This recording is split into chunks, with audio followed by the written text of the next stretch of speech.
Ya, halo pemirsa, apa kabar Anda hari ini? Langsung dari studio IDX Channel Jakarta, saya Prasetyo Wibowo hadir dalam Market Review, program yang mengupas isu-isu yang menjadi penggerak ekonomi di Indonesia. Live streaming kami bisa Anda saksikan juga di idxchannel.com dan langsung saja kita mulai Market Review selengkapnya.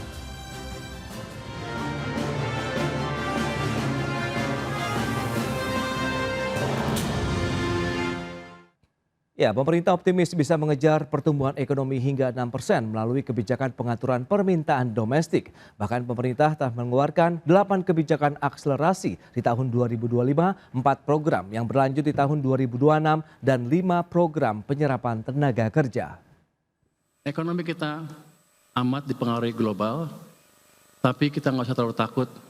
Domestic demand kita memberi kontribusi 90% terhadap ekonomi kita.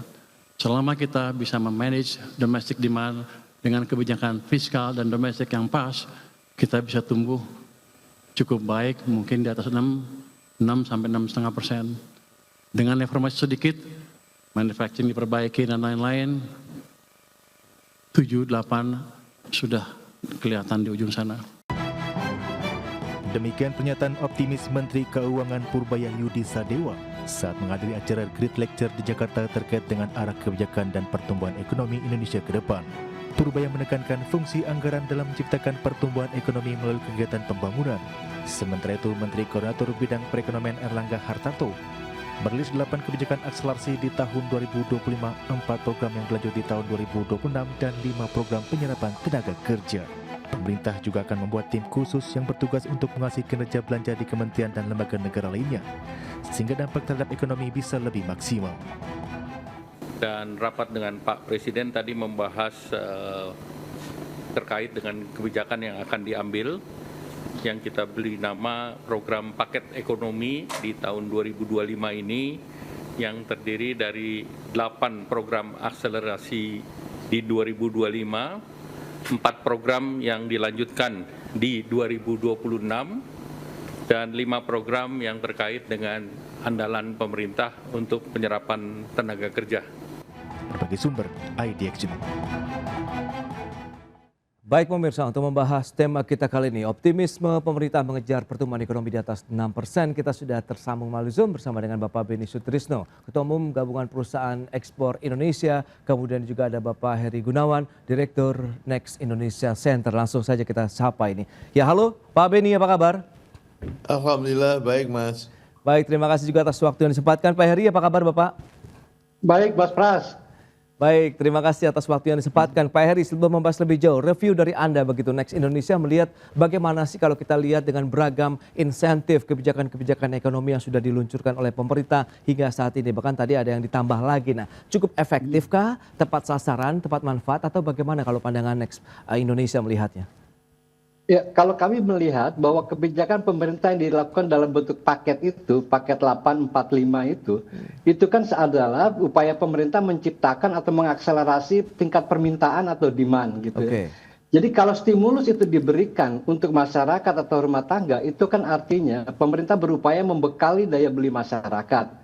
Nah, ketika daya beli masyarakat itu bergerak atau bergairah, itu sektor usaha juga akan meningkatkan produksi untuk menambah supply gitu. Nah, atau penawaran barang dan jasa. Nah, dengan demikian ekonomi itu akan berputar gitu. Kredit mengucur, kemudian tenaga kerja juga terserap. Nah, makanya kemudian pemerintah juga menyediakan stimulus yang berupa 200 triliun itu. Jadi kalau ini memang tidak bisa dilihat secara parsial. Kalau dilihat secara parsial, ini semuanya punya risiko tinggi gitu ya. Tapi karena ini menjadi satu kesatuan paket kebijakan ekonomi, tingkat permintaannya kemudian didorong oleh pemerintah, kemudian untuk dari sisi supply juga pemerintah menyediakan stimulus. Nah, kebijakan-kebijakan ini akan berpotensi menurut saya akan menggerakkan perekonomian. Karena terutama tadi adanya kenaikan tingkat permintaan. Nah, ini yang sedang coba didorong oleh pemerintah. Oke, itu dia ya. Memang ada plus minusnya, tapi memang ujungnya adalah bagaimana menggerakkan lagi ekonomi di masyarakat begitu ya, dari sisi tingkat konsumsi. Ya. Baik, nah pelaku ekspor sendiri Pak Beni, Anda melihat bagaimana dengan beragam stimulus yang sudah diberikan, karena kan tidak hanya kepada meningkatkan daya beli masyarakat, tapi dunia usaha pun juga mendapatkan insentif yang diberikan begitu nih Pak Beni. Ya, ini memang berita yang cukup menggembirakan ya. Yang selama ini kan kita sepertinya terjebak dalam satu sistem yang kelihatannya nggak bisa diapa-apain. Saya kira sekarang tinggal pemainnya yaitu lembaga pembiayaannya yang harus punya inisiatif dan kreatif bagaimana membiayai usaha-usaha ekspor ini. Tentu ada risiko, setiap usaha pasti ada risiko. Sepanjang risikonya itu bisa di-cover oleh dilakukan mitigasi dan di-cover oleh pendapatan yang cukup untuk menanggung risiko, saya kira nggak ada masalah. Dalam ekspor hanya dua gamenya. Satu pertama adalah tentu kita udah banyak lah perjanjian dagang bebas kita ya. Tapi kedua kita punya lembaga yang resmi yaitu lembaga pembiayaan ekspor Indonesia. Itu tujuannya membiayai ekspor Indonesia. Dan kedua kita punya asuransi ekspor Indonesia ASEI. Itu bagian daripada yang mengcover asuransi apabila terjadi risiko kegagalan pembayaran dari pembeli. Sebenarnya dua lembaga itu udah punya, cuma masalahnya powernya masih kecil dan harusnya itu dijadikan satu lokomotif oleh pemerintah untuk mendorong ekspor. Tentu dengan terdorongnya ekspor itu akan indirectly akan mendapatkan impact yaitu lapangan kerja bertambah ya. Jadi saya kira ini berita yang bagus. Oke. Tapi kalau kita lihat dari loan deposit ratio-nya bank sebetulnya masih punya bank itu likuiditas ya, apalagi sekarang ditambahin banyak banget. Jadi bank harus berpikir keras Betul. menyalurkan si tambahan tadi. Kalau tidak akan menjadi beban banknya juga. Betul betul. Nah itu dia menarik kalau kita lihat dengan beragam upaya yang sudah dilakukan kemudian membanjiri likuiditas sektorial melalui perbankan begitu karena ada 200 triliun tadi yang sudah dianggarkan. Nah Pak Heri Anda melihat bagaimana nih kondisi seperti ini? Secepat apa yang harus segera dilakukan, segera digelontorkan? Kalau tadi eksportir berharap memang dari sisi pembiayaan, kemudian ada lembaga pembiayaan, ada asuransi pembiayaan untuk kegiatan ekspor ini diperkuat begitu. Dari sisi mungkin bagaimana keputusan-keputusan yang mereka bisa ambil, kesempatan mereka untuk bisa menyalurkan lebih banyak lagi begitu dana-dana untuk kegiatan ekspor ataupun dunia usaha di Indonesia begitu Pak Heri. Ya, betul. Tadi disampaikan oleh Pak Ben itu bahwa space likuiditas perbankan itu masih sangat leluasa. Karena sampai hari ini di data terakhir yang dikeluarkan oleh OJK, itu loan to deposit ratio itu masih di bawah 90%. Artinya space itu masih sangat lebar. Kemudian ditambah lagi dengan dana suntikan stimulus dari pemerintah itu 200 triliun.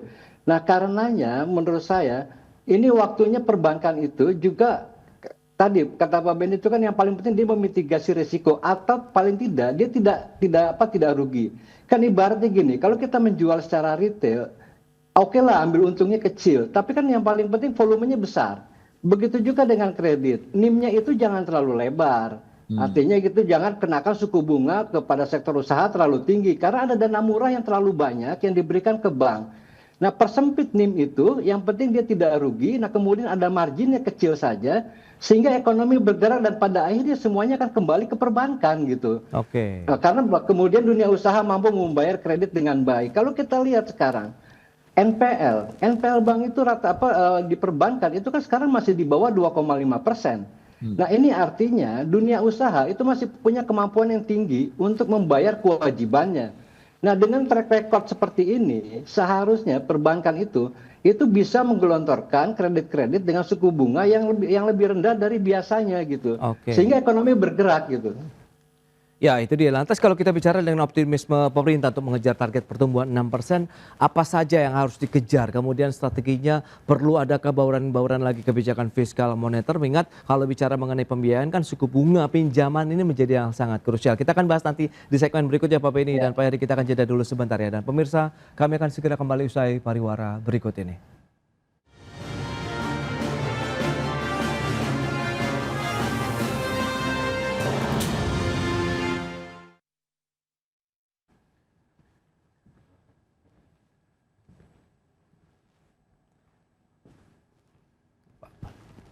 Izin saya sampaikan infografis dulu sebentar ya Pak. Yuk, silakan. Ya. Ada yang 8 program akselerasi, kemudian 5 program penyerapan tenaga kerja, 4 program tambahan. Yang penting sih Indonesia actionnya sih Pak ya. Iya, betul.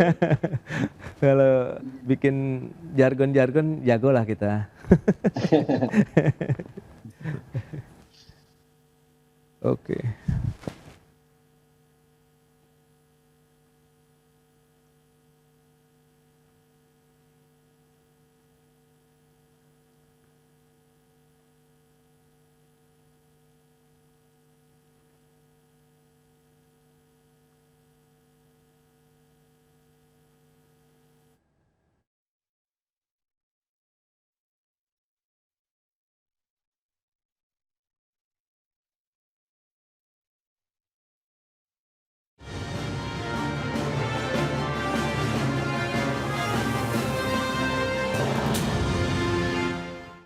Ya, terima kasih Anda masih bergabung bersama kami dalam Market Review, pemirsa. Dan berikut ini kami sampaikan data untuk Anda terkait dengan 8 program ekonomi akselerasi yang sudah dirilis oleh pemerintah tadi oleh Pak Airlangga Hartarto. Apa saja? Ini dia datanya.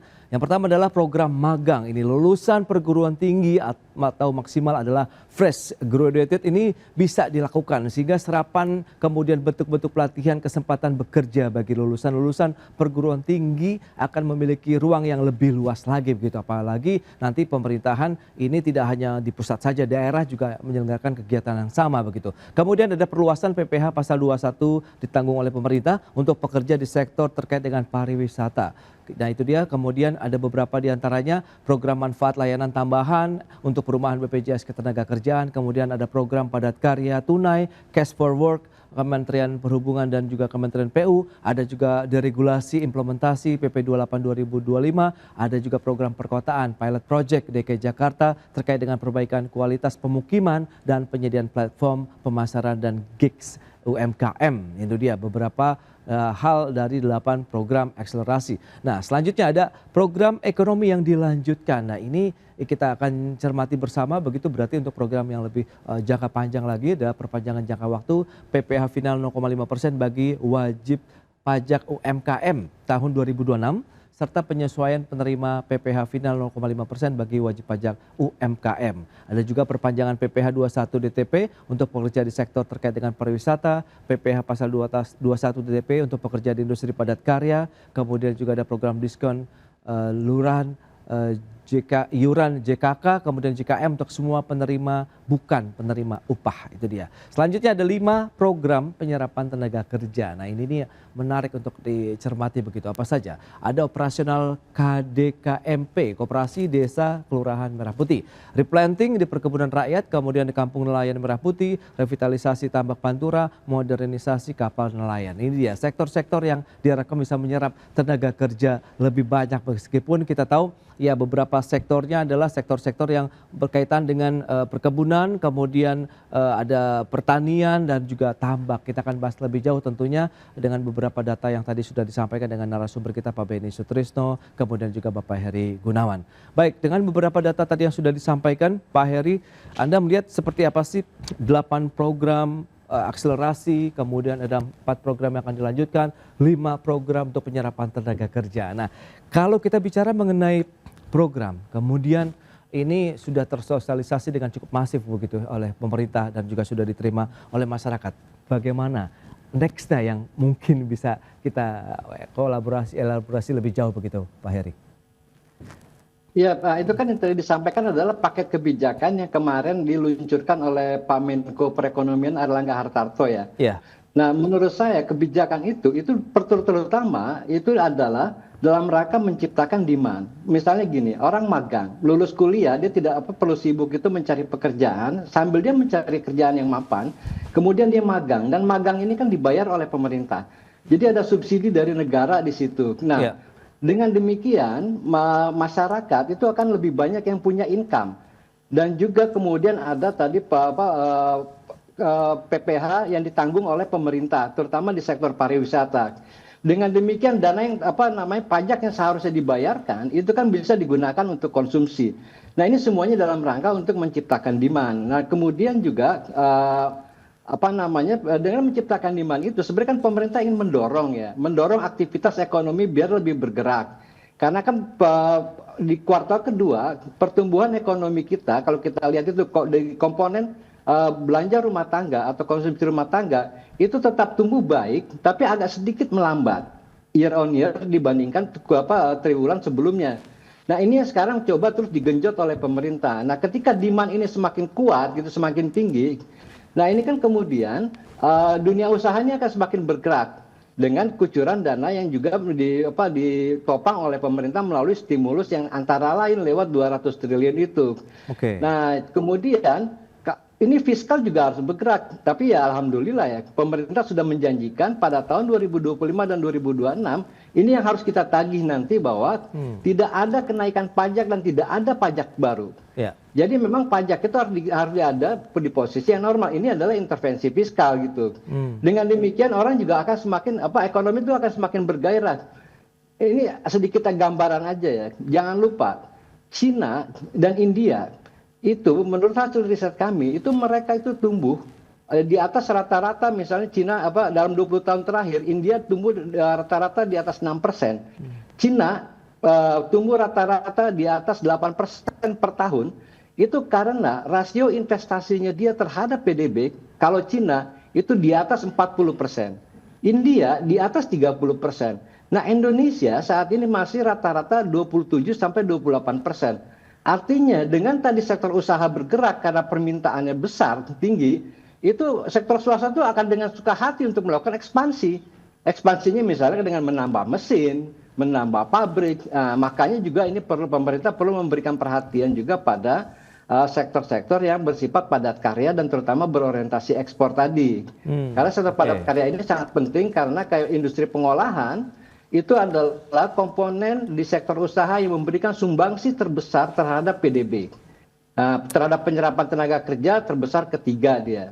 Nah kira-kira seperti itu Mas Pras. Baik. Nah Pak Beni, lantas kalau Anda melihat bagaimana dengan optimisme yang tengah dibangun oleh pemerintah terkait dengan pertumbuhan ekonomi, dengan beragam kebijakan-kebijakan tadi, insentif yang semakin banjir begitu di akhir tahun 2025 ini bagi sektor industri khususnya yang berorientasi ekspor ini, Pak Beni? Ya, niat pemerintah nama itunya udah bagus sekali, tinggal sekarang pelaksanaannya. Dalam pelaksanaan ini saya kasih contoh ya, artinya di samping tadi bunga bank itu juga harus turun, NIM-nya diperkecil, akses ke perbankan juga tidak sesulit sekarang.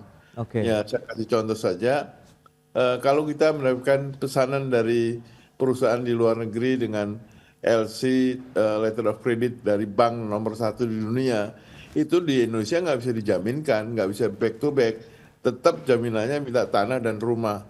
Itulah akibatnya membuat harga tanah dan rumah meningkat, sehingga PPB juga naik. Nah akses kredit ini, UMKM ini kan harusnya khususnya untuk UMKM ya, UMKM ini kan backbone ekonomi kita di UMKM. UMKM harus dipermudah aksesnya. Jadi kalau aksesnya UMKM itu ngikutin aturan OJK, jarang yang bisa masuk ke sana.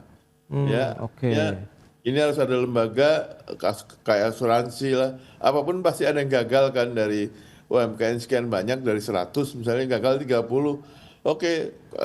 Risiko itu dicarikan asuransinya apa agar UMKM-nya bergerak. Sekarang UMKM masuk ke bank itu takut. Takut dia. Terus tujuannya apa asal UMKM nggak disupport, karena UMKM lah sudah terbukti dia backbone ekonomi kita di UMKM. Baik. Nah ini dia, kalau kita lihat dengan pemerintah juga memastikan belanja kementerian lembaga ini akan lebih optimal lagi hingga akhir tahun begitu. Bahkan Pak Purwaya sudah memberikan sinyal akan ada satu badan khusus atau mungkin di dalam Kementerian Keuangan yang akan mengawasi secara langsung nih belanja-belanja dari kementerian lembaga negara. Kita akan bahas lebih jauh nanti di segmen berikutnya. Kita akan jeda kembali sebentar Pak. Dan pemirsa tetaplah bersama kami.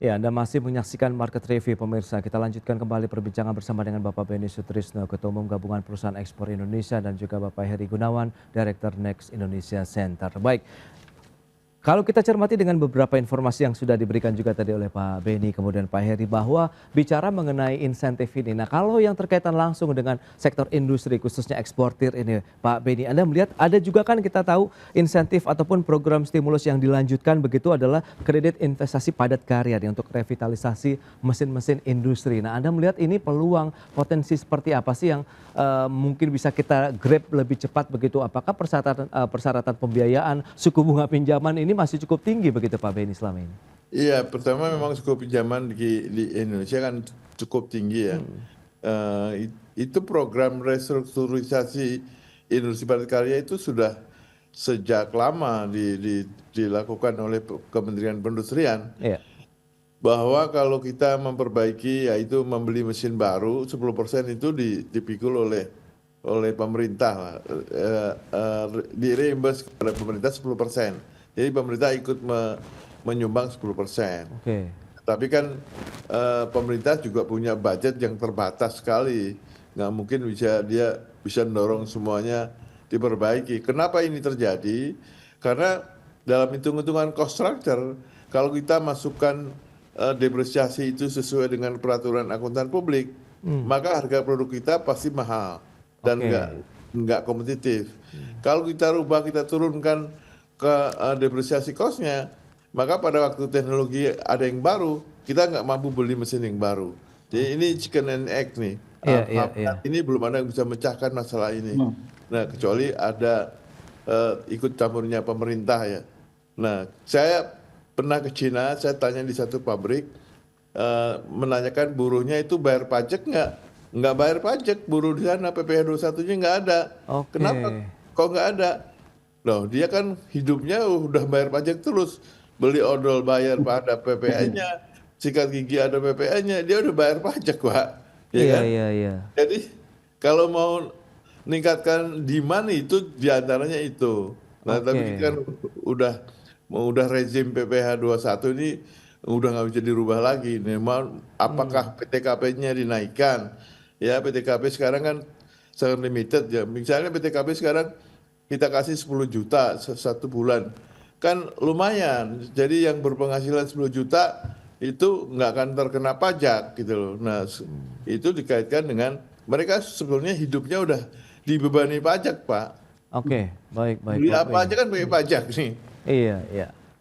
Gitu. Ya, Pak Heri, lantas bagaimana kalau kita bicara mengenai kondisi ideal untuk membangkitkan demand? Tadi memang Menkyu juga menyatakan bahwa demand itu penting, kemudian mesin ekonomi juga harus digerakkan di sektor real, makanya likuiditas lagi dibanjiri. Tapi kalau masalah tadi, ini klise kalau kita bisa, dan klasik juga ya dari sisi pembiayaan begitu. Suku bunga dan lain-lain, persyaratan dan lain-lain, ini bagaimana Pak Heri? Apakah bisa dituntaskan? Ya.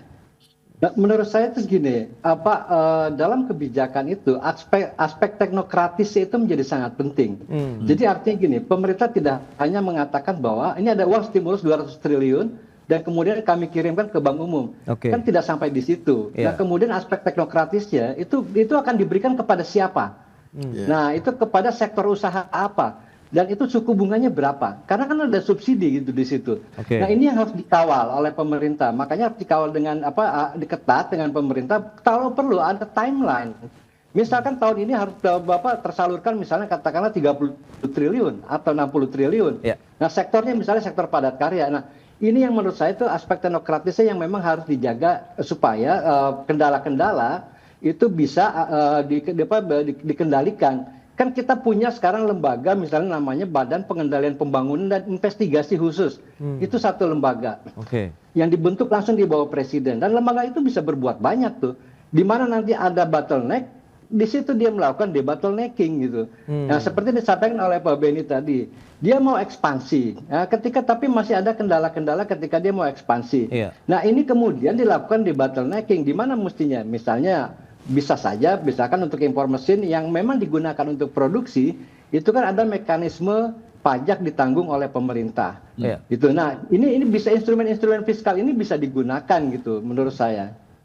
Baik, baik. Tapi Anda melihat seperti apa kalau lihat sektornya, industrinya begitu ya Pak Heri, yang mungkin sekarang prioritaskah atau rata saja kita sebarkan likuiditas yang tadi sudah banjir di perbankan?